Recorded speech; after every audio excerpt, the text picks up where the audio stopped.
Shalom, aku Diana dari KUL Bukit Kencana. Kami mengadakan KUL setiap sebulan 2 kali, setiap hari Kamis jam 7 malam. Shalom, saya Haryati dari KUL Gereja 1. KUL kami adakan setiap hari Jumat jam 7 malam. Saya Dedi Awang dari KUL AL Jatimakmur. Kami adakan KUL setiap hari Jumat jam 7 malam pada minggu pertama dan ketiga. Salam, nama saya Nurmeda Aritona. Kami berKUL di Bina Lindung setiap hari Kamis, sebulan 2 kali, jam 7 malam. Shalom, saya Nonuela dari KUL Buddha Parsi. Kami berKUL setiap hari Senin jam 6 sore. Shalom, saya Anne dari KUL Gotong Royong. Kami biasa berKUL setiap hari Jumat jam 6 sore. Shalom, saya Marieta dari KUL Hosting. Kami berKUL setiap 2 minggu di hari Kamis jam 7 malam. Shalom, saya Pangestu dari KUL Gereja 2. Kami berKUL di minggu siang jam 1, minggu kedua dan keempat. Shalom, saya Heri Susibawa dari KUL Jatiwaringin, mengadakan KUL tiap hari Kamis jam 7 malam. Shalom, saya Stephen Wijaya dari KUL Asyep. KUL diadakan setiap hari Minggu ketiga jam 1 siang. Shalom, saya Febri dari KUL Musik dan Multimedia. Kami berKUL setiap hari Sabtu di minggu keempat jam 3 sore. Shalom, saya Grace dari KUL Pokis Ministry. Kami KUL setiap hari Minggu di minggu ketiga di jam 1 siang. Shalom, saya Kasiada Maruhawa, KUL Jatiluhur. Kami berKUL setiap hari Kamis jam 5 sore. Dan saya mewakili Ibu Ginting dari KUL Jati Bening setiap hari Senin jam 4 sore, 2 kali dalam sebulan. Mari bergabung bersama kami dalam KUL. Kesatuan hati, tumbuh bersama, memenangkan jiwa.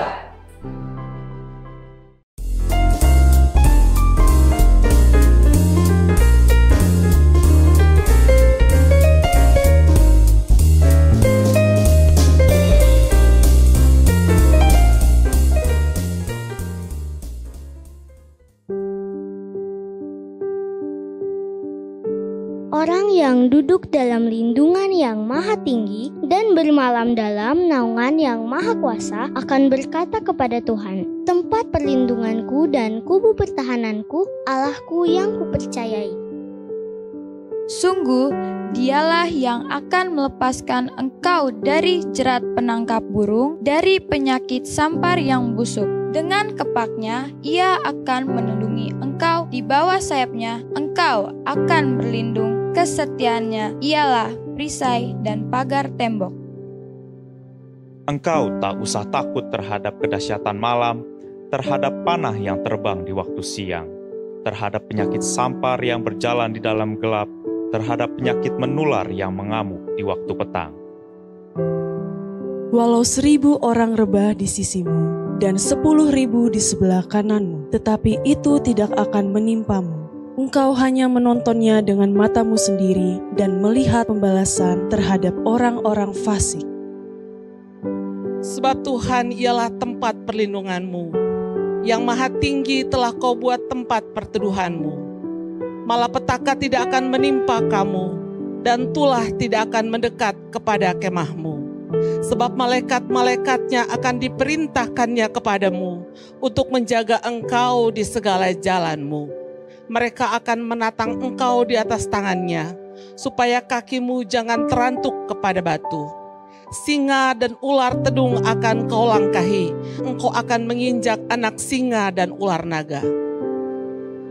Sungguh hatinya melekat kepadaku, maka aku akan meluputkannya, aku akan membentenginya, sebab ia mengenal namaku. Bila ia berseru kepadaku, aku akan menjawab. Aku akan menyertai dia dalam kesesakan. Aku akan meluputkannya dan memuliakannya. Dengan panjang umur akan kukenyangkan dia dan akan kuperlihatkan kepadanya keselamatan daripadaku.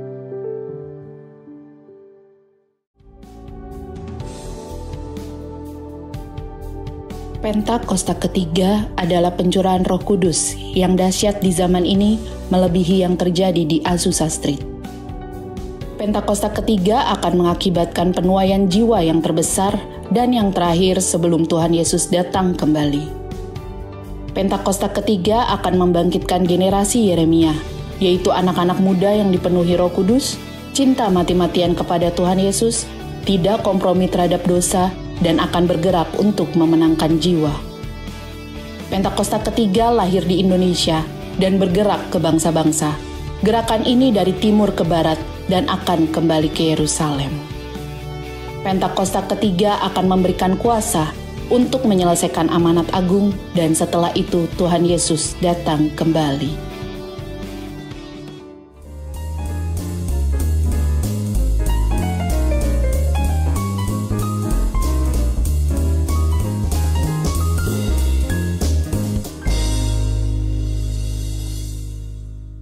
Yuk sama-sama kita mau katakan lagu ini bersama-sama.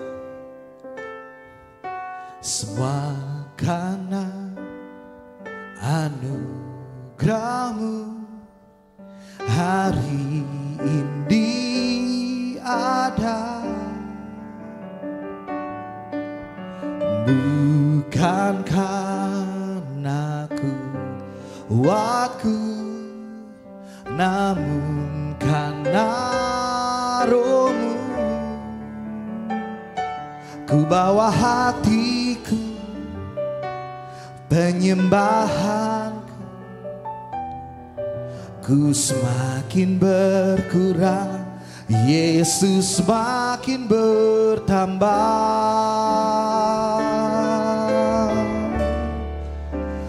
Mengikut Yesus itulah kesukaan hatiku. Ku lepas semua hakku untuk mengenal kehendaknya di hidupku. Mengiring Yesus itulah kekuatan hidupku. Ku yakin anugerahnya mampu jadikanku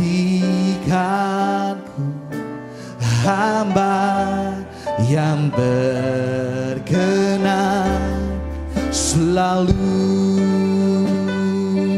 Mari sekali lagi Bapak Ibu Saudara kita katakan bersama-sama. Semua karena anugerah-Mu hari ini ada, bukan karena kuatku, namun karena Roh-Mu. Ku bawa hatiku, penyembahanku, ku semakin berkurang, Yesus semakin bertambah. Mengikut Yesus itulah kesukaan hatiku. Ku lepas semua hakku untuk mengenal kehendaknya di hidupku. Mengiring Yesus itulah kekuatan hidupku.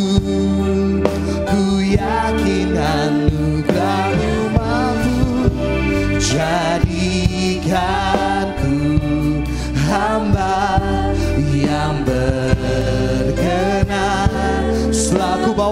hatiku, katakan, ku bawa hatiku, penyembahanku, ku semakin berkurang, Yesus semakin bertambah, ku bawa hatiku, penyembahanku, ku semakin berkurang. Sekali lagi kita katakan bersama-sama, ku bawa hatiku, penyembahanku, ku semakin berkurang, Yesus semakin bertambah, mengikut Yesus, kesukaan hati kami. Saya undang kita untuk bangkit berdiri bersama-sama. Ayo nyatakan kepada Tuhan kita, kepada Tuhan Yesus, kami mau mengenal kehendak-Mu. Begini Yesus, kekuatan, ku yakin anugerah-Nya mampu jadikanku hamba yang mengenal. Selalu sekali lagi kita sembah Tuhan bersama-sama. Ayo bawa penyembahan kita.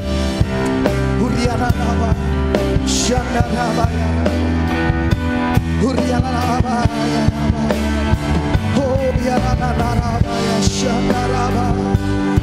Disembahkan. Ini komitmen kami Tuhan, ini kerinduan kami Tuhan, untuk mengenal Engkau, merasakan kasih-Mu Tuhan, kasih-Mu yang menyertai kehidupan kami, kasih-Mu Tuhan yang menyertai langkah perjalanan kami. Ayo sekali lagi kita katakan bersama-sama, mengikut Yesus, itulah kesukaan hatiku. Ku lepas semua hakku untuk mengenal kehendak-Nya di hidupku, mengiring Yesus, itulah kekuatan hidupku. Ku yakin anugerah-Nya mampu jadikanku hamba yang berkenan, selalu mengikut Yesus, itulah kesukaan hati kami. Saya undang Bapak Andreas. Aku mengenal kehendak-Nya di hidupku, mengiring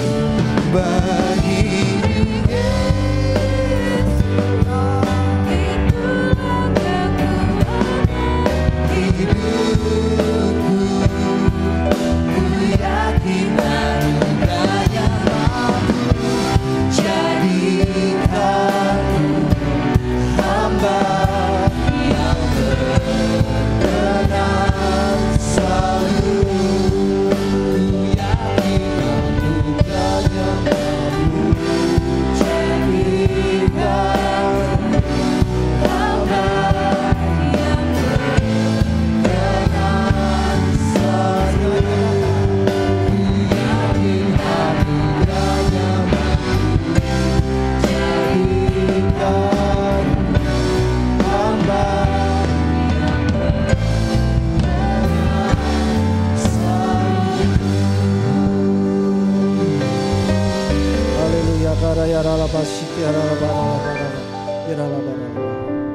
Bapak, kami mengucap syukur pada sore hari ini bahwa kami masih diperkenankan untuk hidup di muka bumi ini.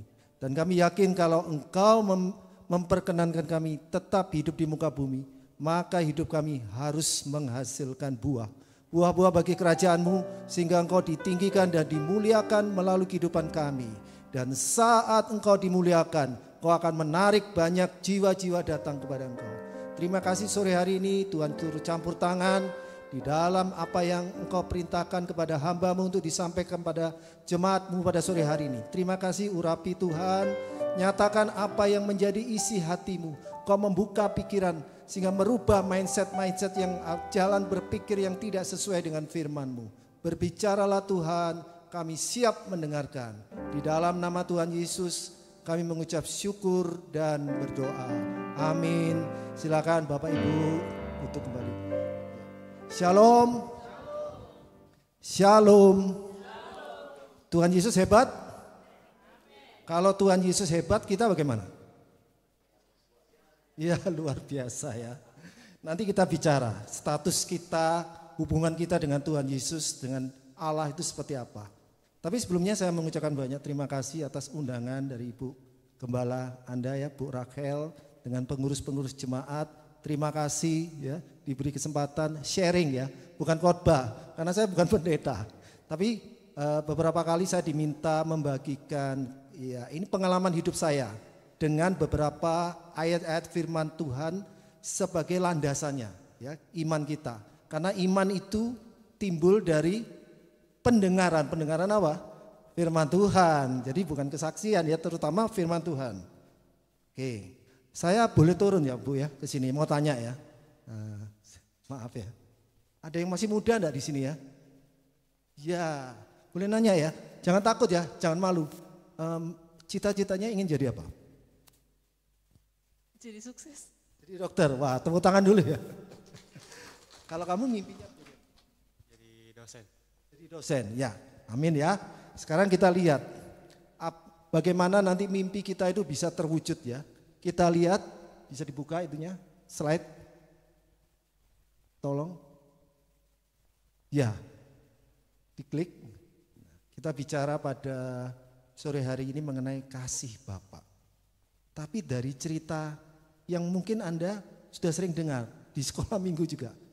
Bisa dilanjut? Cerita tentang anak bungsu yang hilang. Saya yakin semuanya pasti tahu ya ceritanya. Tapi kita mau lihat dari perspektif lebih luas. Bukan hanya anak bungsu. Di dalam cerita, saya pakai ini ya, pointer karena biasa ngajar. Di dalam cerita anak bungsu ini, ternyata ada 4 pribadi yang dibicarakan di dalam cerita itu. Yang pertama pribadi bapak. Kedua pribadi anak sulung. Yang ketiga pribadi anak bungsu. Dan yang keempat apa? Hamba-hambanya mereka. Hamba-hamba dari bapaknya termasuk hamba-hamba dari anaknya. Bisa dimengerti ya. Seringkali khotbah yang dibicarakan anak bungsu. Oke, bagus. Kita juga bicarakan pada sore hari ini. Apa perlunya kita belajar posisi sebagai anak? Ini kan anak kan yang dibicarakan ya. Bapak dengan anak. Apa bedanya anak Tuhan dengan orang di luar Tuhan? Ada yang bisa menjelaskan? Jadi Tuhan itu menciptakan juga orang-orang di luar selain anak Tuhan. Setuju ya? Mereka dapat matahari, dapat hujan yang sama. Setuju ya? Tapi apa bedanya dengan anak Tuhan? Berkatnya tentu berbeda. Ada berkat khusus, ada berkat umum. Ya, bisa dimengerti ya. Hujan sama, dapat terima hujan. Ya, bahkan kita lihat banyak konglomerat itu bukan anak Tuhan. Setuju ya? Ya, dari agama yang lain, kepercayaan yang lain. Loh, bagaimana mungkin kita anak Tuhan? Tuhan luar biasa enggak? Ya, kenapa kok banyak orang Kristen ngeluh nasibnya? Ya, pertanyaannya itu ya. Nah, sore hari ini Tuhan ingin berbicara. Karena saya waktu diundang lewat WA, Bapak nyampaikan firman. Saya tanya pada Tuhan, Tuhan mau nyampaikan apa ini ya? Kasih. Padahal saya sudah mempersiapkan khotbah yang berbeda. Itu celah akan. Ternyata disampaikan ke more. Nah, ini yang bicara tentang kasih, ya. Saya pernah sekitar SMA kalau salah ya, 1984. Saya angkatan 84 SMA-nya. Ya. Saya waktu itu diajak Pak Evangelis Sambudi melayani dari Surabaya ya. Saya bergerak ke Solo. Nah, di sana ada pendeta gembala yang namanya Pak Agung. Pak Agung itu mantan pengusaha tetapi menjadi pendeta. Dia cerita, bagus ceritanya. Ini mungkin Anda sudah mengetahui ya, bedanya penduduk dengan anak. Saya kasih contoh ya. Misalnya penduduk suatu kerajaan, dia mau minta sesuatu kepada rajanya. Ya, bisa enggak penduduk itu datang langsung pada raja itu? Enggak mungkin. Sekarang aja kalau kita mau bertemu dengan presiden, harus melalui Pas Pampres, pasukan pengaman presiden. Saya dulu pernah mau menghadap Pak SBY, zamannya Pak SBY. Kami bertemu dulu dengan dan Pas Pampresnya, makan bersama, kemudian cerita-cerita tujuan kami ingin menghadap presiden itu apa. Jadi harus melewati birokrasi, ya kan, pemeriksaan-pemeriksaan. Tapi bedanya apa kalau anak menghadap rajanya? Langsung aja, Pak, aku butuh 5 juta ini. Maaf ya, ini bukan khotbah kemakmuran, ini contoh. Pak, aku butuh 5 juta. Ya kan dia enggak perlu menghadap terus sampai sujud. Bapak yang agung, Raja yang mulia, pada hari ini aku mengajukan, memohon, meminta 5 juta. Kan enggak begitu. Karena apa dia bisa berkata langsung, Pak, aku minta 5 juta. Karena statusnya sebagai anak. Ngerti? Nah, saya tanya lagi ya. Boleh tanya ya, yang muda-muda nih. Kalau yang sudah tua nih kan ayat-ayat Alkitab kan udah tahu. Tanya yang tadi mimpi jadi dokter. Bagaimana hubungan kamu dengan Tuhan? Hubungannya, kamu sebagai apa? Anda sebagai apa? Ya, anak ada bapak. Buktinya apa kalau ada hubungan anak dengan bapak? Buktinya apa? Mau cari kerepean ya? Oke, dibuka aja kerepeannya. Coba lihat. Lanjut. Ini cerita ya. Ini cerita garis besar. Jangan khawatir, enggak akan dibaca huruf kecil-kecil ini. Lanjut. Nah, ini ya. Maaf ya. Saya pikir tadinya ada di sini, ada ininya. Jadi saya buka dari sini. Kita lihat di sini ya, bahwa suatu saat ceritanya begini. Ada seorang mempunyai 2 anak. Status anak itu ada 3 macam. Mungkin ada yang lain lagi.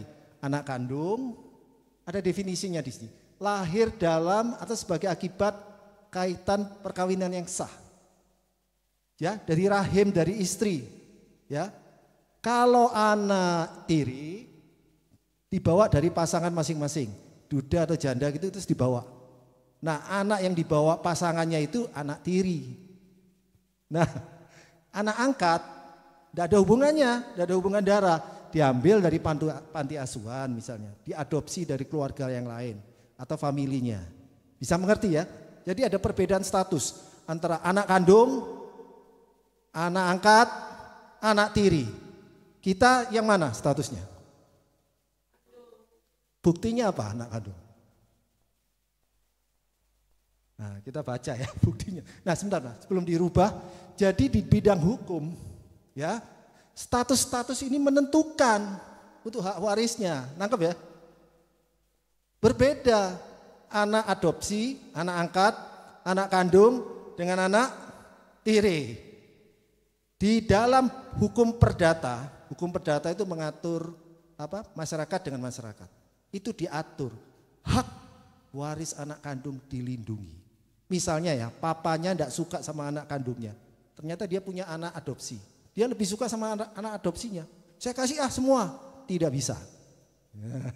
Tidak bisa. Hukum di Indonesia melindungi anak kandung. Anak yang dengan ikatan darah. Ya, ingat ya.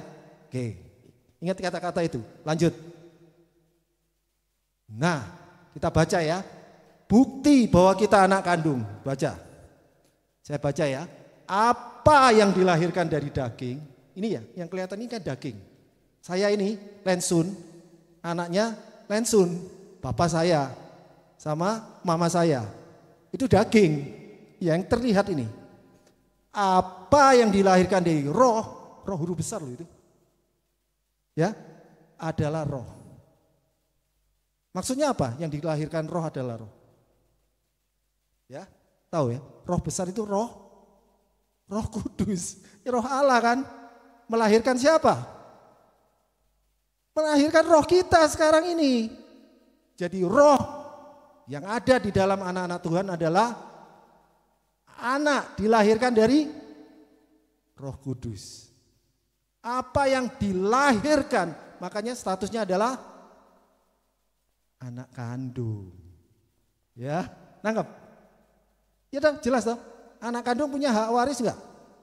Berbeda, dilindungi. Itu secara hukum manusia aja dilindungi. Nah, maka penjelasannya saya pakai yang merah aja nih ya. Manusia secara jasmani dilahirkan oleh orang tua. Orang tua kita kan? Ya. Tapi secara rohani dilahirkan dari Roh Allah. Berarti kita dengan Tuhan anak apa? Anak kandung, bukan anak angkat, anak tiri. Nangkep enggak? You are what you think. Nangkep enggak? Anda adalah yang Anda pikir tentang Anda.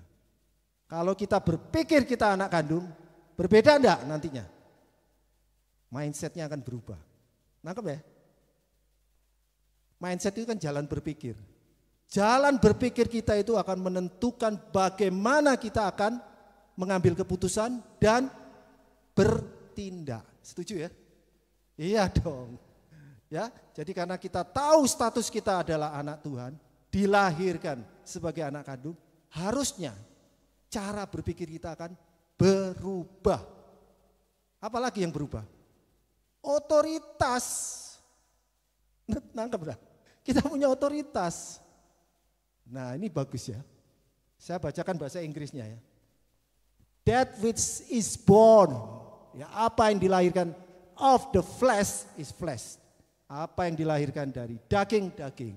And that which is born of the spirit, spiritnya huruf besar loh. Is spirit. Sudah ya, nangkap ya.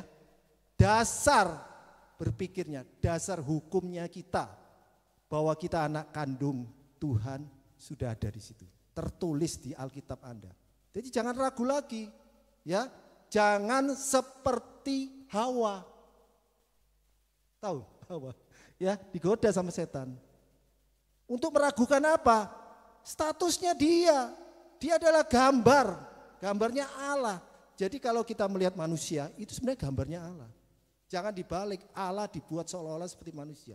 Tidak, kita itu persis gambarnya dia. Pernah lihat foto enggak? Foto itu. Fotonya kita, ya itu kita kan. Bisa ditangkap ya. Semoga teman-teman terbuka ya hal-hal ini. Jadi supaya kita selain menyadari bahwa secara hukum, ini dasar hukum, ya. Apa? Standing, ya. Standing. Law standing. Jadi status hukumnya jelas bahwa kita adalah anak Allah. Berdasarkan apa? Ini ayat ini. Siapa yang bicara di sini? Yesus sendiri. Ya, coba lanjut. Yesus sendiri. Nah, maaf ya, tulisannya kecil. Ya, maaf. Saya pertama kali soalnya, jadi saya tidak memahami apa settingnya di sini. Sudah. Jadi kalau kita lihat di sini satu persatu Yesus sedang menjelaskan kepada siapa? Nikodemus. Siapa Nikodemus? Ahli Taurat, orang Farisi.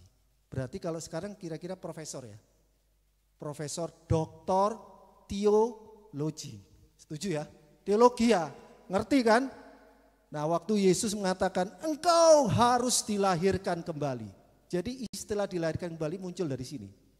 Dari cerita ini. Ya, born again. Kalau bahasa Inggrisnya born again.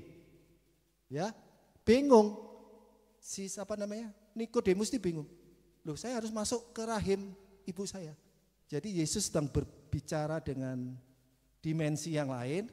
Nikodemus nangkepnya dimensi ini daging yang terlihat. Baru dijelaskan, hilang ya. Dijelaskan bahwa ya, yang penjelasan sebelumnya ini berasal dari ayat ini. Apa yang dilahirkan roh adalah roh. Apa yang dilahirkan daging adalah daging. Sudah ya? Oke, lanjut. Silakan. Nah, ya oke. Ini bahasa Inggrisnya. Unless they are born again. Jadi istilah kelahiran baru kalau di dalam penginjilan itu berasal dari sini ceritanya. Born again. Ya. Flesh gives birth to flesh, but the spirit gives birth to spirit. Jadi spirit melahirkan spirit. Ya, spirit kita itu sudah mati. Ya, nanti ada keterangan yang bagus. Pada saat spirit yang sudah mati, maka penglihatan rohani kita, pendengaran rohani kita itu tidak ada sama sekali. Hanya daging semata-mata. Atau kalau terkena di film-film apa? Zombie. Ya, di Sumatera kami pernah ke Tuk-Tuk itu apa? Pulau Samosir. Ada seorang raja punya anak, anaknya itu meninggal dunia. Nah, pengurus-pengurus raja itu ngomong, kasihan ini rajanya, dihibur aja. Dia bikin boneka, terus diisi spirit. Bonekanya gerak-gerak. Lah kami datang di Pulau Samosir mendengarkan hikayat seperti itu. Jadi pada saat pada saat Adam itu kehilangan hubungan dengan Tuhan, rohnya itu mati. Nangkep ya? Tidak bisa mendengar lagi.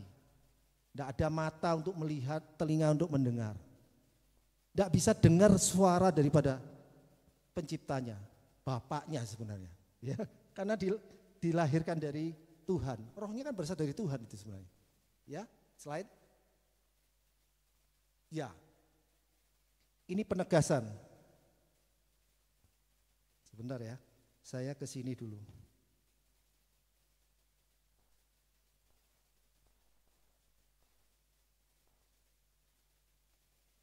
Maaf ya.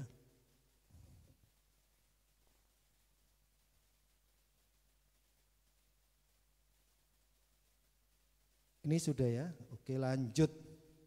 Sudah percakapan dengan Nikodemus. Ya, 2 Korintus 5 ya. 2 Korintus 5 ayat 17. Kita baca ya, saya bacakan. Jadi siapa yang ada dalam Kristus, ia adalah ciptaan baru. Rohnya lain, dilahirkan dari Roh Kudus, bukan roh yang lama, ciptaan baru. Ya, yang ciptaan baru rohnya ya. Tubuh kita tetap sama. Ini asalnya dari orang tua kita. Makanya Paulus berteriak-teriak, aku ini di dalam kemah, aku ingin berbuat baik ya di dalam tubuh jasmani ini. Tapi selalu yang aku perbuat jahat. Karena ada kita roh yang baru itu ada di dalam tubuh jasmani, tubuh daging, flesh. Selalu bertentangan antara tubuh ini dengan keinginan roh. Makanya Paulus menyarankan ya, ikut ya, taat kepada suara roh ya, atau pilihan suara daging. Ya, ada orang yang mengajarkan bagus. Kalau kita banyak memberi makan kepada daging kita, ya daging kita yang tumbuh. Nah, kalau kita tidak memberi makan kepada roh kita nggak pernah jadi dewasa, nggak bisa menang. Lawan apa? Daging. Siapa musuhnya Tuhan? Tahu nggak? Bapak Ibu tahu nggak? Bukan setan. Setan itu ciptaan dari malaikat. Ya, ada ayatnya. Keinginan mata, itu ya. Itu perseteruan dengan Allah. Keinginan mata, keinginan daging, keangkuhan hidup. Ya, saya enggak sebutkan ayatnya. Berikutnya ya, saya bacakan. Jadi yang lama sudah berlalu, sesungguhnya yang baru sudah datang. Tetapi ya, Allah lah yang mempersiapkan kita untuk hal itu dan mengaruniakan roh.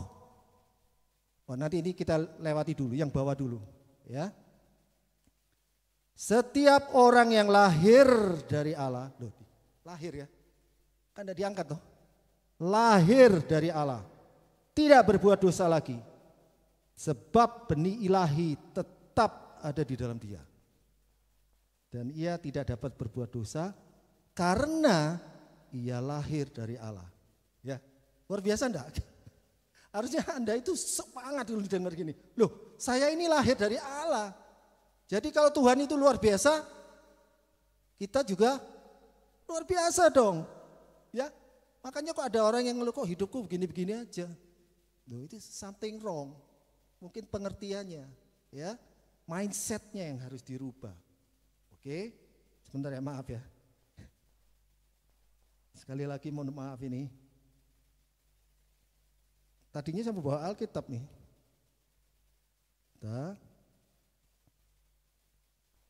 Oke, ini yang tengah-tengah, ya. Sabar ya. Tetapi Allah lah yang justru mempersiapkan kita untuk hal itu dan yang mengaruniakan roh, ya, roh huruf besar, Roh Kudus kepada kita. Apa kata-katanya? Sebagai jaminan segala sesuatu yang telah disediakan. Sekarang saya mau tanya, ya, kita semua sudah menerima Roh Kudus, ya, waktu kita mengaku Yesus sebagai Tuhan dan Juru Selamat. Minta lebih lagi ya, dipenuhi. Dikatakan roh ini jaminan. Jaminan itu insurance kalau bahasa Inggrisnya. Kita dijamin menerima yang sudah ada. Pertanyaannya sekarang gini, kita sebagai anak Tuhan sudah menerima warisan enggak dari Tuhan? Itu pertanyaannya. Ada yang bisa menjawab? Jadi begini ya, nanti ceritanya si bapak ini memberikan bagian anak bungsu. Dihitung-hitung hartanya misalnya 10 triliun, 5 triliun, ya bicaranya yang agak besar ya. Kelasnya bukan miliar lagi, triliun. 5 triliun ini diberikan kepada anak bungsu. Berarti bukan hanya uang, aset-aset juga. Ya, tanah, kalau dulu sawah ya, domba, kambing dan sebagainya. Setuju ya? Domba, kambing dan sebagainya. Yang agak kurang ajar apa? Dia minta bagiannya pada saat ayahnya masih hidup. Jadi kalau menurut hukum yang dinamakan warisan itu diturunkan kalau yang mewariskan sudah meninggal dunia. Kita sebagai anak raja di atas segala raja sudah enggak menerima itu warisan? Sudah. Kenapa? Karena Tuhan Yesus sudah mati. Maka kita terima hak warisnya. Tahunya dari mana? Pada Yesus disalib, apa yang terjadi? Tirai bait suci terbelah. Itu artinya apa coba? Tidak ada batas antara ruang kudus dengan ruang maha kudus. Dulu ya, nyentuh itu aja tabut suci karena kepleset tuh ya, mati loh. Terus ada yang bawa api asing, namanya Harun, 2, mati kena. Masuk ke situ enggak hati-hati. Biasanya imam besar tuh kalau mau masuk ruang maha kudus ya, dikasih tali, bunyi, linding, masuk ruang maha kudus. Kalau enggak ada bunyinya lagi, artinya sudah mati, ditarik dari luar. Tidak bisa kita jumpa dengan Allah yang ada di dalam tabut itu. Tapi begitu Yesus mati, robek. Makanya Roh Kudus bisa tinggal dalam kita. Kalau enggak bisa, mati kita. Bisa nangkep enggak ya? Nangkep enggak? Di dalam Anda itu ada roh itu. Yang kalau dulu dijamah, mati kita. Tetapi karena Yesus Kristus mati, warisan itu turun. Jadi yang dimasukkan warisan ya, yang janji yang diterima oleh Abraham itu apa? Janji Roh Kudus. Sudah kita terima. Banyak orang-orang Kristen dipenuhi Roh Kudus. Dengan pengakuan pada Yesus, kita adalah anak Allah. Jadi bisa dimengerti ya. Kenapa kita enggak mati sekarang? Roh Kudus tinggal dalam diri kita. Karena Yesus ya sudah menghilangkan batas itu. Jadi setiap Allah Bapa mau melihat kita, yang dilihat adalah Yesus. Nangkep enggak? Jadi kalau lihat kita dengan dosa-dosa kita, habis kita. Tapi karena Allah Bapa melihat Yesus di dalam diri kita, dia jadi mengasihi kita. Lain, melihatnya sudah berbeda. Bisa ditangkap ya? Oke, lanjut ya. Kenapa penting? Karena ini mindset ya. Nah, Roh Kudus tadi dikatakan jaminan untuk segala sesuatu. Ada aneh jadi. Kalau Roh Kudus tinggal di dalam diri Anda tetap mengeluh sepanjang hari. Tanda tanya itu sebenarnya. Kenapa kuasanya tidak bisa termanifestasi di kehidupan kita? Tanda tanya kan? Saya kasih contoh ya. Bagaimana mengakses itu sebenarnya mudah saja. Nanti dari cerita anak bungsu, anak sulung. Suatu saat kami masuk ke mall, mungkin tahu ya sebagian dari Anda ini. Mall Arta Gading. Kami mau makan siang setelah dari gereja PRJ, tempatnya kami beribadah. Nah, waktu itu parkirnya penuh, karena di situ ada gerejanya Pak Erastus ya, kalau salah, Rehoboth. Penuh, setiap jam 12 siang tuh orang-orang pada makan siang. Nah, biasa kan kita ngomel ya, luarnya ngomel ya. Aduh ini parkirnya penuh, anak saya bilang gitu. Saya mengatakan ini, daripada ngomel minta aja. Kenapa Anda harus ngomel? Kenapa kita harus ngomel? Minta, ada firmannya, minta kamu akan terima. Ketok akan dibuka. Malah ada penjelasannya. Masa seorang anak minta roti dikasih batu? Itu kan siapa yang ngomong gitu? Tuhan Yesus. Terus anak saya ganti kata-katanya. Tuhan minta tempat parkir. Gitu ganti, minta. Tadinya ngomel. Sekian detik kemudian di parkiran itu keluar lampu ya, hazard. Yang dua itu, yang untuk apa? Hazard itu bahaya itu. Cetok, cetok, cetok. Baru kali itu ya di dalam kehidupan saya ada orang keluar dari parkiran menyalakan lampu itu, kan aneh. Artinya Tuhan mau ngomong, ini aku jawab. Gitu loh. Ya. Nanti kita lihat bagaimana anak sulung itu ngeluh. Nanti lihat ya. Itu enggak pernah dibahas. Nanti kita lihat. Ya. Jadi contoh ya, beberapa contoh ini saya ingin contohkan bahwa status kita itu merubah mindset kita, mengubah ucapan-ucapan kita, merubah keputusan kita. Setuju ya? Contoh, saya pernah macet di Bekasi Utara, di daerah menuju ke Pulau Gadung. Apa itu ya? Lupa saya daerahnya. Saya mau ke Eka Hospital, ya, dari rumah sakit Bekasi. Kurang 1 jam. Macet, ada 4 lajur, macet, tidak bergerak, diam, ya. Kemudian saya berdoa, Tuhan tolong saya mau operasi di sana, sekarang macet, Tuhan tolong campur tangan. Apa yang terjadi? Lajur saya jalan. Yang 3 tetap berhenti. Jalan terus, enggak berhenti, jalan terus. Kalau saya diam aja tuh ngomel, terjadi enggak? Enggak. Pernah dulu juga macet. Ya. Ini bicara macet karena memang kondisi Bekasi macet ya, maaf ya. Mau masuk jalan tol enggak bisa masuk. Terus akhirnya saya bilang, Tuhan tolong Tuhan kirimkan malaikat-Mu untuk mengatasi kemacetan ini. Jalan loh saudara. Setelah saya berdoa itu jalan. Dan itu bukan sekali 2 kali. Pernah suatu saat berdoa gitu. Waktu saya berdoa pertama kali, enggak terjadi apa-apa, diam aja. Ya tetap macet. Terus saya mikir, memang agak aneh dan lucu. Tuhan kirimkan 1 lagi Tuhan. Saya bilang gitu. Malaikat yang khusus urusan lalu lintas. Bergerak loh. Jadi jangan ngomel, minta aja. Nanti kita belajar ya. Anak sulung ini ngomel ya. Aku ini sudah setia, sudah melayani, kok tidak dipestakan? Oke ya, kita bisa masuk ke ininya, ayat-ayatnya. Ya sudah ya. Kemudian, nah ini penekanan pada ini. Jadi kenapa kita bisa memanggil Bapak kita, ya Aba, ya Allah, ya Bapak. Karena pekerjaan dari siapa? Roh Kudus, roh anaknya. Menjadikan kamu anak Allah. Walaupun terjemahan lamanya anak angkat. Ya, adopted. Tapi saya lebih percaya apa yang tertulis tadi. Yesus mengatakan, engkau dilahirkan, bukan diangkat kita. Dilahirkan. Itu berarti anak kandung. Sah secara hukum.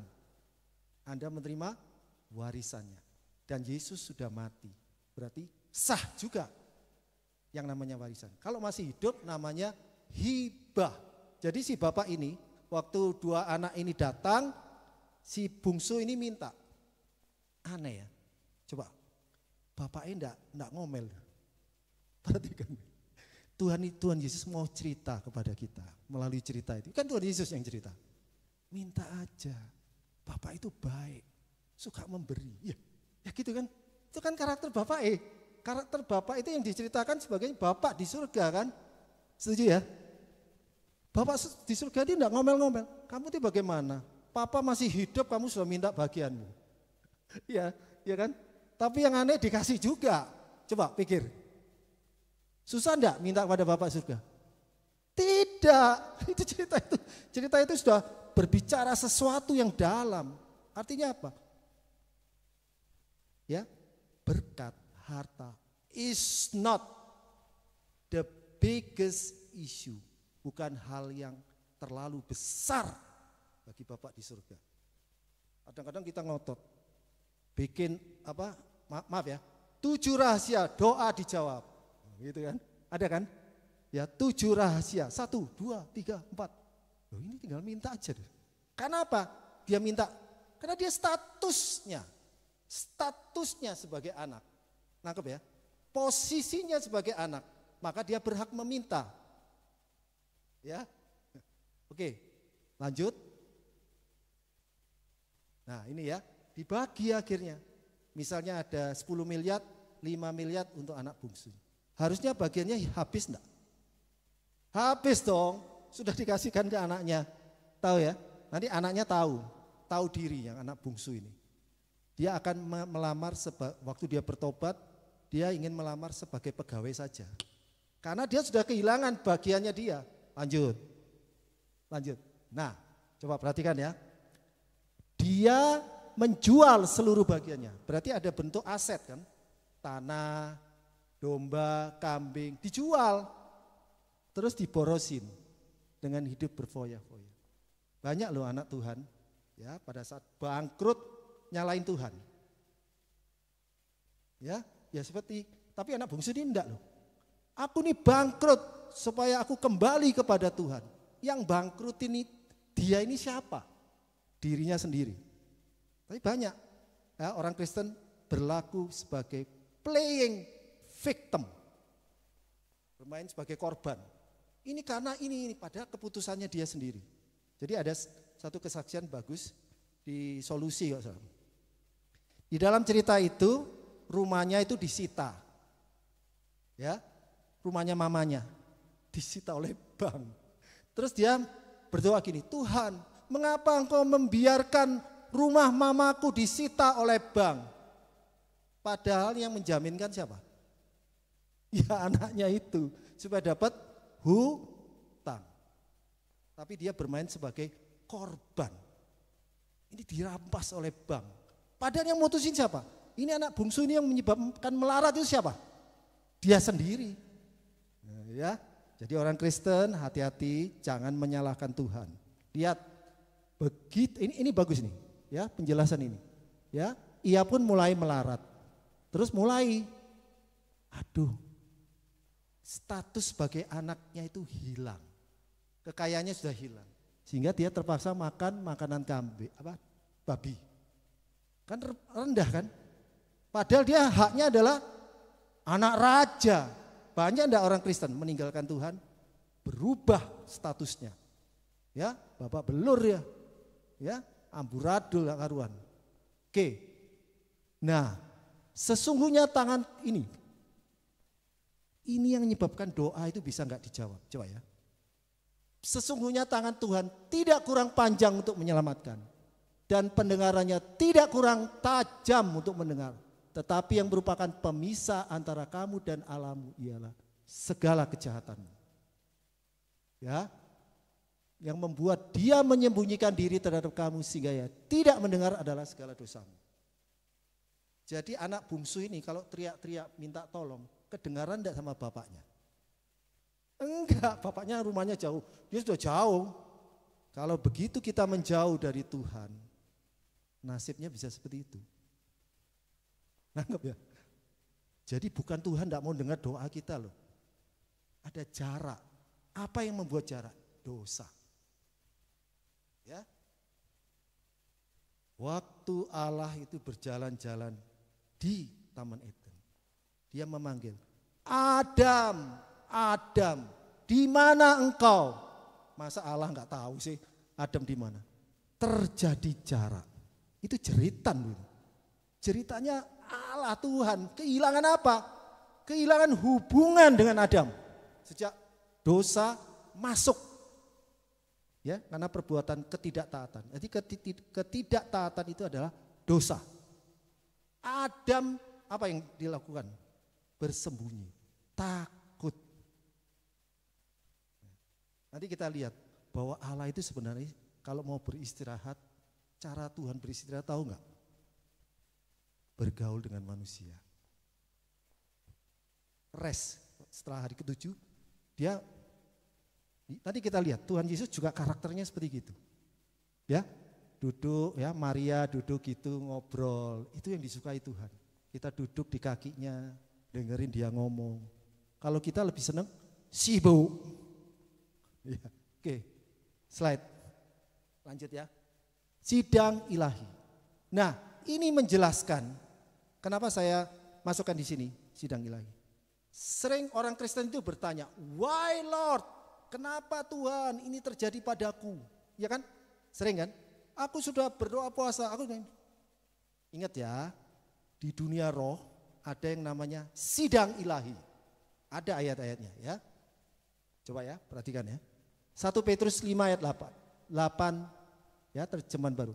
Sadarlah dan berjaga-jagalah, lawanmu si iblis berjalan berkeliling sama seperti singa mengaum-ngaum dan mencari orang yang dapat ditelannya. Jadi pada saat kita melakukan dosa di tempat tersembunyi, yang tahu bukan hanya Tuhan kita, tapi ada satu lagi, iblis. Memang dia mengintimidasi, mengaum-ngaum kan, nakut-nakut tiga ngaum itu. Tapi yang kurang dibaca orang Kristen belakangnya, menelan. Terus ada orang remehkan setan gini, oh tenang aja, singanya singa ompong. Loh, kalau singa ompong itu bagaimana bisa menelan orang? Kok singa menelan manusia? Kok bisa? Kembali ke kejadian. Waktu Adam jatuh dalam dosa, ada kutuk yang turun di situ. Adam, Hawa, sama si ular. Makananmu, si ular, adalah debu dan tanah. Kita terbuat dari debu dan tanah. Ini ditelan. Kalau kita tidak berhati-hati, setan bisa menelan kita. Loh banyak ya, orang hancur hidupnya karena tidak berhati-hati. Ada sidang ilahi. Sidang ilahi itu seperti apa? Coba lihat ya keterangannya ya. Saya bacakan yang huruf merah aja ya. Yang telah dilemparkan ke bawah, ini Wahyu ya, kitab Wahyu. Pendakwa saudara-saudara kita yang mendakwa mereka siang dan malam di hadapan Allah. Pendakwa itu siapa? Iblis. Ya, iblis hadir di sidang ilahi. Ya, ada sidang ide, dewan ilahi. Tuhan, ini hambamu ini, pendetamu, anakmu ini, berbuat ini dan itu. Kau harus nyatakan keadilan. Ya, begitu sidangnya. Tahu enggak kita? Tahu-tahu, loh kok terjadi pada saya? Why Lord? Kenapa Tuhan? Kenapa Tuhan? Ini yang jelasin. Enggak akan ketahuan. Kita lihat di yang lainnya. Ayub. Coba kita lihat kitab Ayub. Lanjut. Ya. Jadi waktu itu Tuhan lagi di surga. Datanglah anak-anak Tuhan sama setan. Ya. Ya, sama setan. Terus tanya-tanya. Ya, engkau lihat Ayub. Nah, terus caranya setan ini pinter. Ya kayak mendakwa gitu. Iya, Ayub ini engkau taat kepada engkau. Coba angkat semua itu, hartanya, anak-anaknya. Ya, malah setan nyuruh Tuhan. Jama, ya, ulurkan tanganmu. Ya, setan minta kepada Tuhan, ulurkan tangan. Jama segala yang dipunyainya. Ia pasti mengutuk engkau. Tapi apa jawaban Tuhan? Coba ya, lihat ya. Lihat. Nah, segala yang dipunyainya ada dalam kuasamu. Diserahkan, diizinkan. Ya, hanya jangan kau mengulurkan tanganmu terhadap dirinya. Siapa yang akhirnya mengulurkan tangan? Yang ngambil hartanya Ayub itu siapa? Iblis. Bukan Tuhan. Ayub bilang gini, Tuhan memberi, Tuhan mengambil. Itu firman Tuhan atau bukan? Baca di pasal 42. Kalau dulu aku mengenal Tuhan dari kata orang, sekarang mataku melihat sendiri. Kata-kata yang keluar itu sekarang jadi doktrin, jadi kebenaran. Tuhan memberi, Tuhan yang mengambil. Siapa yang mengambil? Sekarang gini, Tuhan adalah kasih, benar enggak? Di dalam kasih ada ngambil enggak? Selalu memberi. Karakter setan itu apa? Mencuri, membunuh, membinasakan. Jadi kalau kita menuduh Tuhan mengambil, berarti itu karakter setan yang dituduhkan kepada Tuhan. Dan ngomel loh Ayub itu, bukannya enggak bersyukur, ngomel. Jadi bisa ngerti ya sekarang, kenapa bisa muncul kata-kata itu? Karena mungkin di zaman Ayub ada orang-orang saleh, orang-orang tua yang baik-baik. Dia dengar-dengar aja dari kata orang. Oleh sebab itu saya minta kepada Anda, jangan hanya dengar dari kata orang. Alami sendiri, melihat tangan Tuhan itu ada di dalam kehidupan kita. Kalau enggak, ya dengar aja dari kata orang. Dan itu sayangnya kalau itu dijadikan kebenaran. Mindsetnya dia. Bahwa akhirnya Ayub menuduh yang ngambil semuanya itu Tuhan. Ya. Jadi Ayub merasa tidak adil. Aku sudah berbuat baik kok diambil. Dia menuduh begitu dengan kata-katanya itu. Nanti kalau baca ya, coba nanti baca dari Ayub pertama sampai terakhir. Anda akan menangkap garisnya itu. Dia dengan keluhan-keluhannya marah. Oke, lanjut ya. Jadi ingat ya, jangan menyalahkan Tuhan kalau terjadi yang buruk. Karena apa? Tuhan saja menyerahkan nyawanya.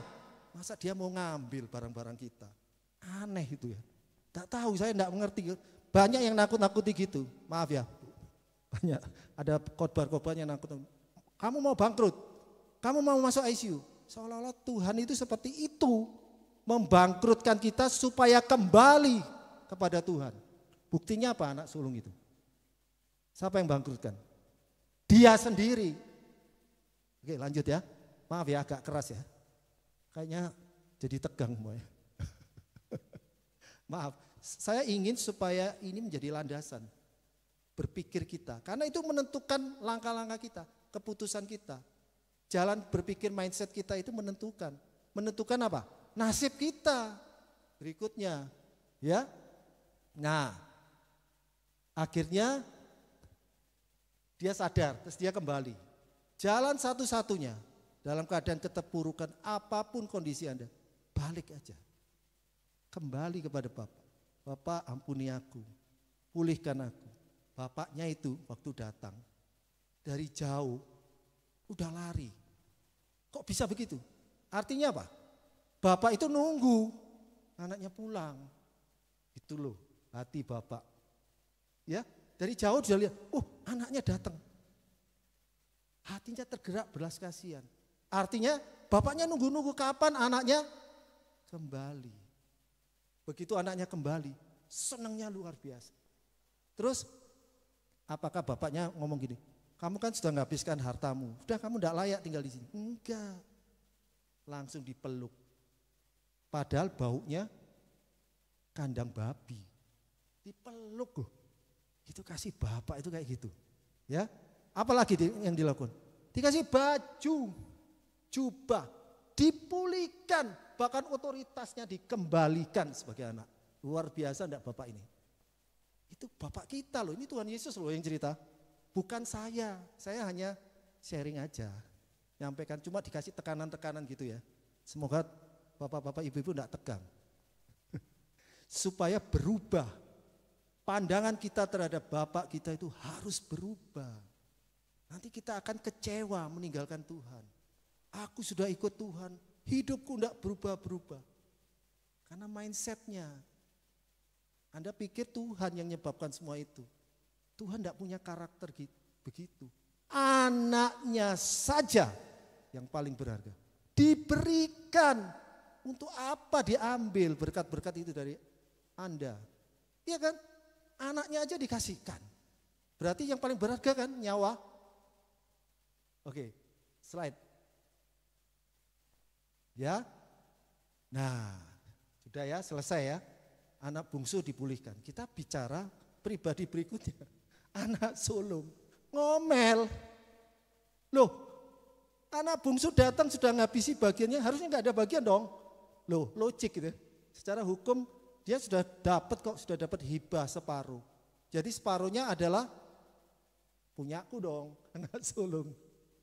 Ya selama bapaknya hidup ya harusnya secara hukum adalah tetap milik bapaknya. Terserah bapaknya yang punya harta itu, ya.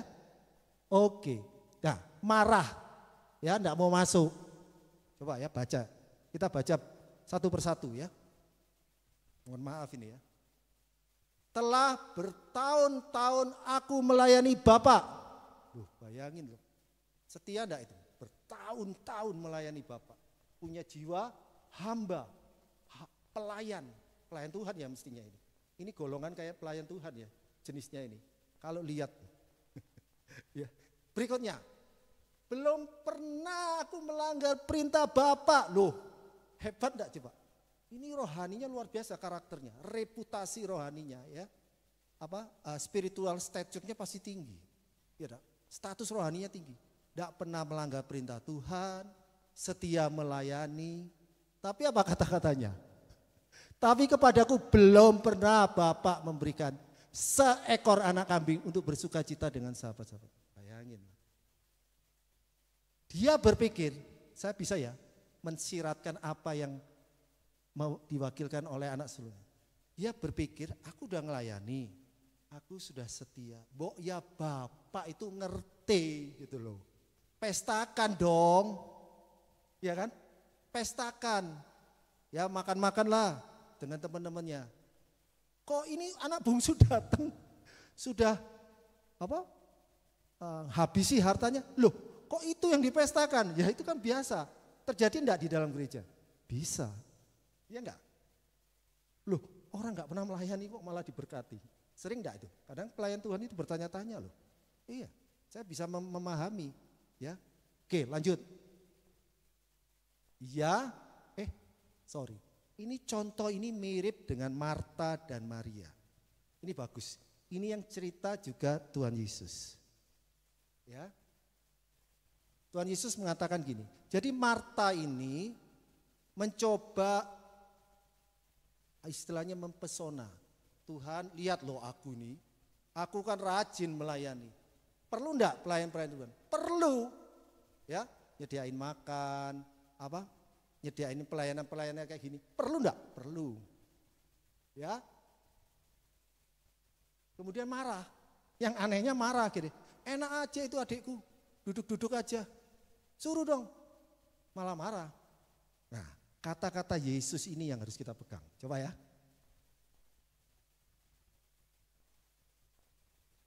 Marta, Marta, engkau khawatir menyusahkan diri dengan banyak perkara.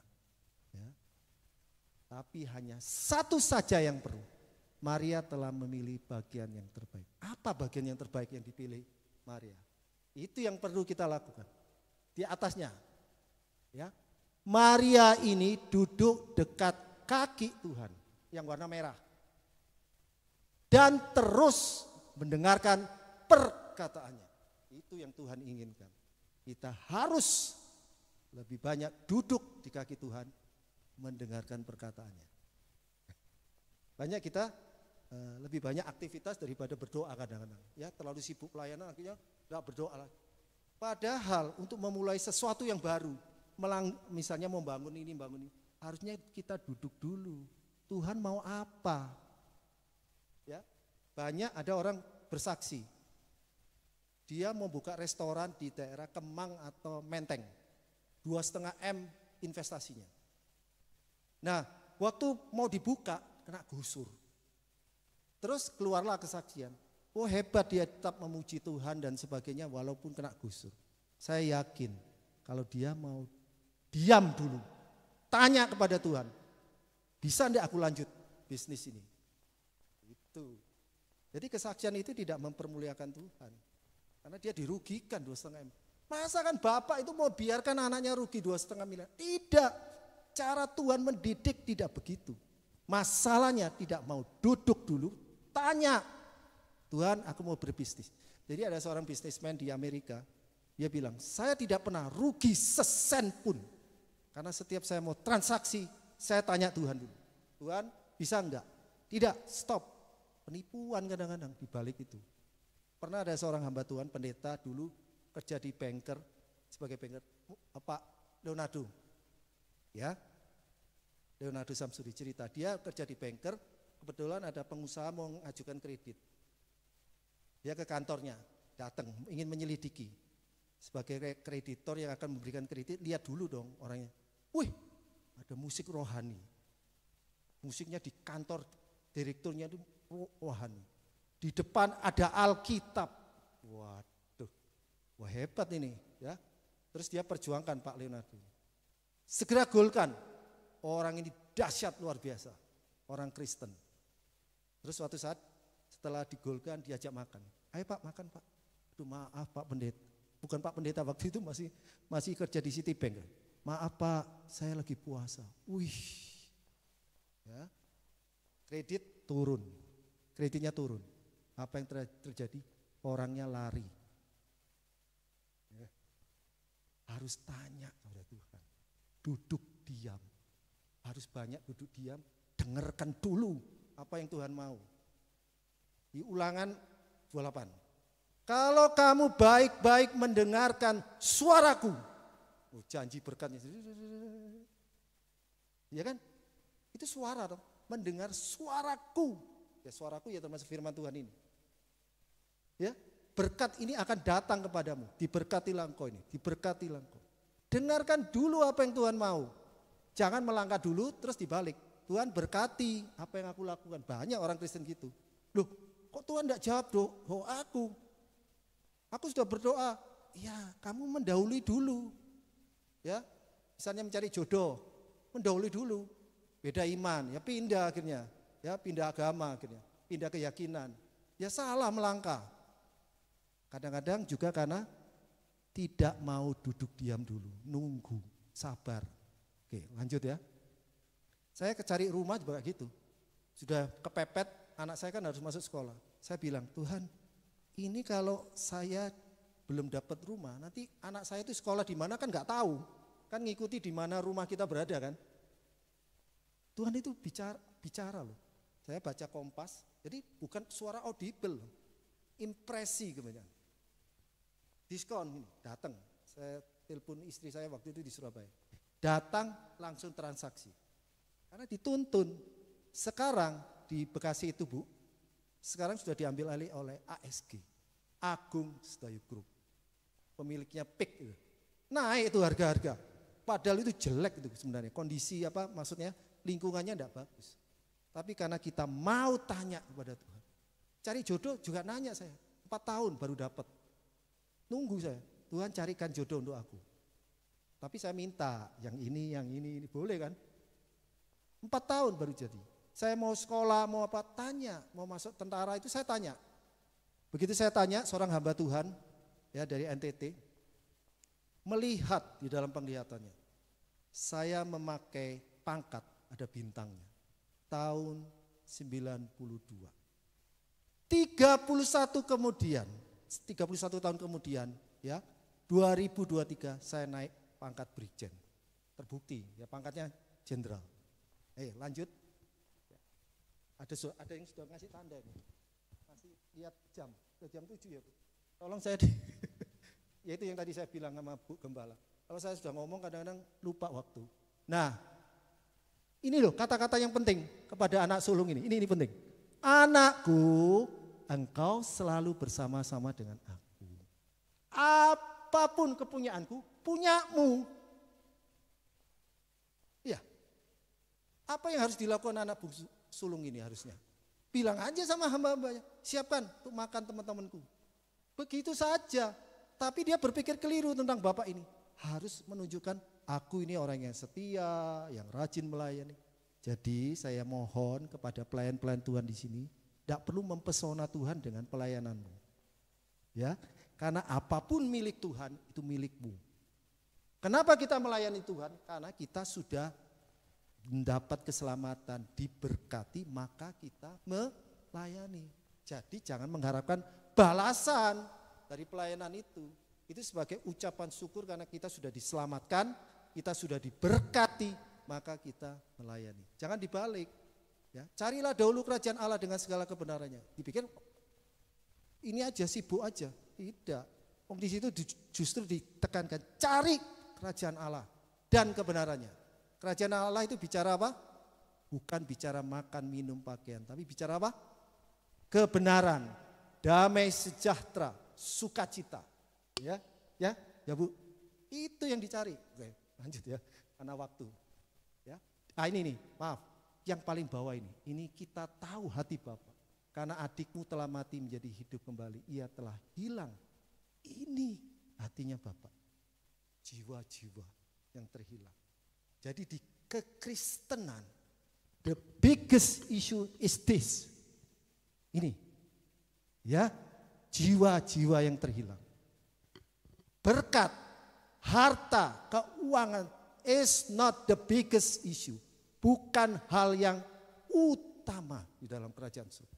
Bapak ini punya karakter seperti ini. Kasih Bapak ini terhadap jiwa-jiwa yang terhilang. Nah, tapi kita kan perlu duit, setuju. Nah, yang Anda harus tahu, Anda itu anak. Ya tinggal minta saja. Ya kan enggak susah. Ada syaratnya? Enggak tuh. Ya kalau terlalu jauh jaraknya keluar dari rumah, ya kembali dong ke rumah Bapak. Disitulah habitat kita. Di komunitas kita, kembali saja. Enggak usah repot-repot, ya. Kalau Anda terpuruk misalnya karena dosa atau apa, ya minta ampun, Tuhan aku minta ampun. Kembali, dipulihkan, kasih baju. Enggak diomeli, enggak ditolak. Bahkan Tuhan bilang, saya lupa di pasal mana. Kalau ada satu orang bertobat, maka malaikat itu bersorak-sorai. Berarti itu penting enggak? Itu penting. Ini isu yang paling penting di dalam gereja. Ya, oke, lanjut, sudah habis ya. Lanjut ya. Nah, ini yang tadi saya bilang. Waktu manusia jatuh dalam dosa, Tuhan itu bertanya, Adam, di mana engkau? Dia kehilangan loh. Tuhan itu kehilangan itu pertanyaan itu. Masa Tuhan tidak tahu Adam sedang sembunyi? Tahu, tapi dia kehilangan sesuatu karena ada dosa. Ya, ini yang jadi sejak saat itu Tuhan selalu cari perhentian yang lain.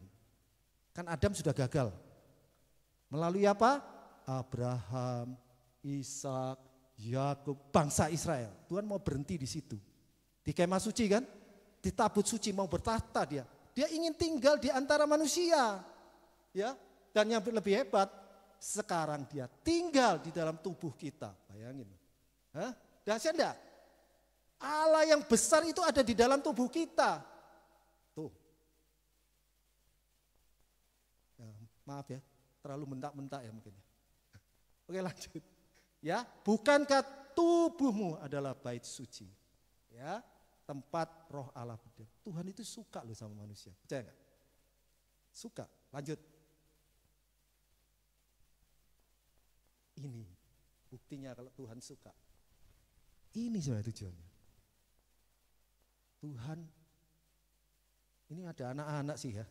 Jadi hubungan Tuhan sama dulu dengan Israel itu kayak suami dengan istri. Ya ada, digambarkan selalu begitu. Hosea disuruh kawin sama ini terus nyeleweng, menggambarkan hubungan Israel sama suaminya yaitu Allah Allah Israel. Ya enggak? Nah, ada hikayat, ini di luar Alkitab ya, di luar Alkitab. Jadi waktu Tuhan itu menciptakan manusia, ini cerita beberapa orang di Tiberias itu suka ngambil cerita-cerita hikayat di luar Alkitab. Malaikat bilang, jangan ciptakan manusia, jangan. Nanti manusia akan jatuh dalam dosa, tidak taat. Tapi Tuhan ternyata tetap menciptakan. Kenapa? Ini di Wahyu. Targetnya akan tercapai. Jadi kenapa kita gereja kok bisa nikah sama Yesus? Tuhan Yesus sebagai mempelai. Kenapa? Karena kita sejenis. Setuju? Kucing gak mungkin kawin sama anjing. Setuju ya? Ya toh? Gajah gak mungkin kawin sama jerapah. Kenapa Yesus bisa sama seperti kita? Sehingga kita bisa menikah dengan dia. Tubuhnya Yesus tubuh manusia bukan? Ya, buktinya apa? Bisa mati. Ya, walaupun nanti menjadi tubuh baru, sudah memiliki tubuh baru. Tubuhnya kita tubuh manusia bukan? Rohnya kita lahir dari roh yang sama, Roh Kudus. Sejenis enggak? Bisa. Jadi Tuhan itu menginginkan hubungan seperti ini. Bukan hubungan yang orang dewasa. Nangkep ya maksudnya?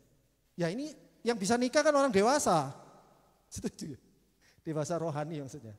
Nangkep ya? Ujungnya nanti cerita-ceritanya kehidupan kita semua ke ini. Kedatangan Yesus akan membawa gerejanya untuk melakukan perjamuan kawin dengan anak domba.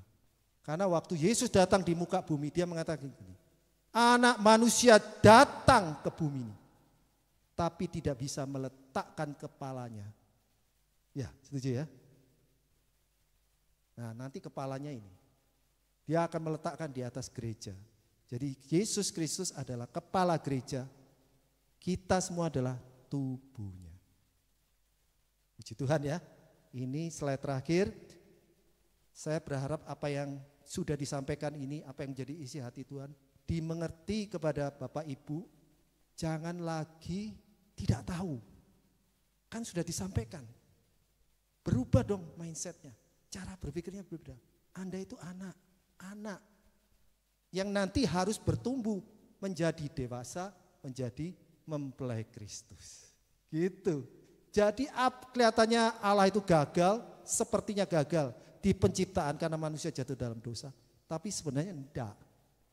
Di Wahyu disebutkan akan terjadi perkawinan Yesus ya sebagai mempelai pria dengan gerejanya sebagai mempelai wanita.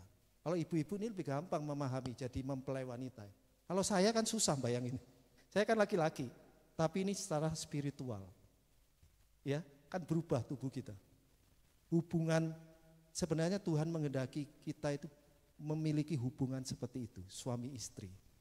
Makanya kalau ada suami istri yang cerai, rusak, itu merusak gambarnya ini. Setan itu mau merusak rumah tangga, untuk orang tidak bisa membayangkan adanya pernikahan anak domba dengan gerejanya. Itu tujuannya. Itu ya, amin ya. Terima kasih sudah kelewatan jamnya, jam 7 lebih. Mari kita berdoa. Tim musik mungkin ya. Makasih ya Bu. Ya, jemaat di sini, Bu Rakel tadi bilang jemaatnya enggak banyak, enggak masalah. Karena ini khusus untuk Anda diberitakan.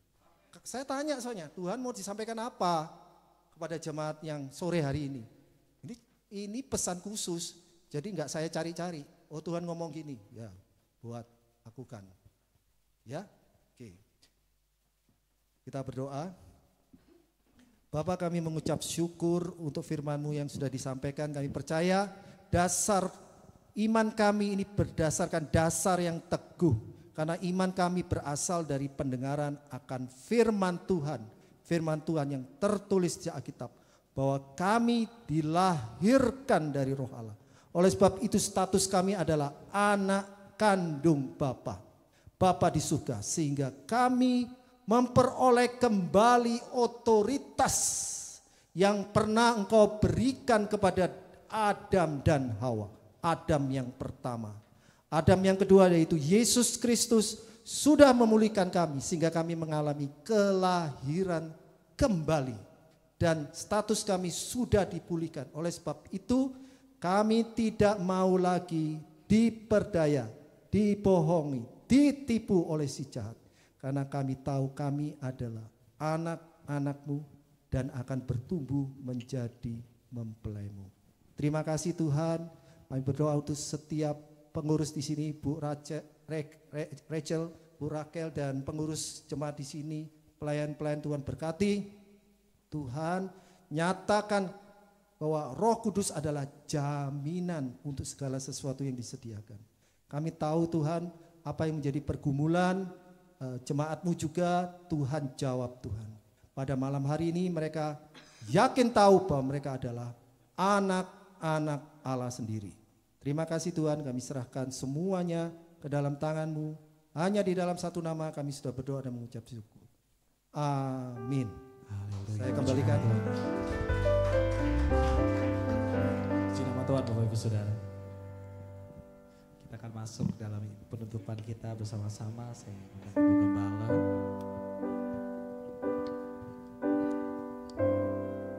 Puji Tuhan, saudara diberkati sore hari ini. Yuk kita bangkit berdiri. Satu pelajaran lagi yang indah buat kita. Bahwa diingatkan kita adalah manusia roh. Anak Allah yang kandung. Pakai itu. Ya, jangan kayak orang susah. Kita orang senang saudara. Karena punya roh Allah yang luar biasa.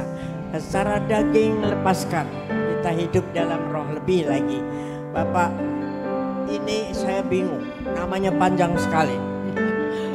Brigjen, ya tahu? Secara apa? Terhadap negara ini luar biasa Pak ya. Lalu beliau adalah profesor doktor ahli jantung yang luar biasa. Ada yang jantungan di sini? Nanti menghubungi Bapak. Kalau engkau hidup dalam roh yang benar, tidak ada sakit penyakit di dalam Tuhan ya. Mari kita arahkan tangan kita kepada Bapak Brigjen Dr. Andreas Andi ya, bersama Ibu yang sudah memberkati kita sore hari ini. Tidak memilih tempat, tidak memilih jumlah, tapi dengan tulus hati di tengah-tengah kesibukannya dia memberikan waktunya untuk GPI Pondok Gede Plaza. Tuhan yang tuntun dia dan memberikan semuanya ini bagi kami. Mari kita lakukan firman dengan baik dan benar, dan Tuhan memberkati kembali Bapak dan Ibu Andreas untuk menjadi alat Tuhan menyelesaikan amanat agungnya di akhir zaman ini, supaya kami semua lebih mengerti lagi. Berkati keluarganya, anak-anaknya, pekerjaannya, semuanya Tuhan untuk kemuliaan nama Tuhan Yesus Kristus. Haleluya. Mari kita arahkan hati kepada Tuhan dan terimalah berkat daripada Bapa untuk ke rumah tangga kami masing-masing, yaitu damai dan sejahteranya yang berlimpah-limpah, kasih dan anugerahnya yang dahsyat dalam setiap kehidupan kita, dan terus berjanji makin hari makin intim dengan Tuhan di dalam Roh Kudus-Nya dari hari ini sampai Tuhan datang kembali. Mari yang setuju dan mau katakan bersama-sama amin. Terima kasih Tuhan. Terima kasih Tuhan. Terima kasih. Bapak Ibu Saudara bisa bersatu di sejenak mengucap syukur atas ibadah sore malam.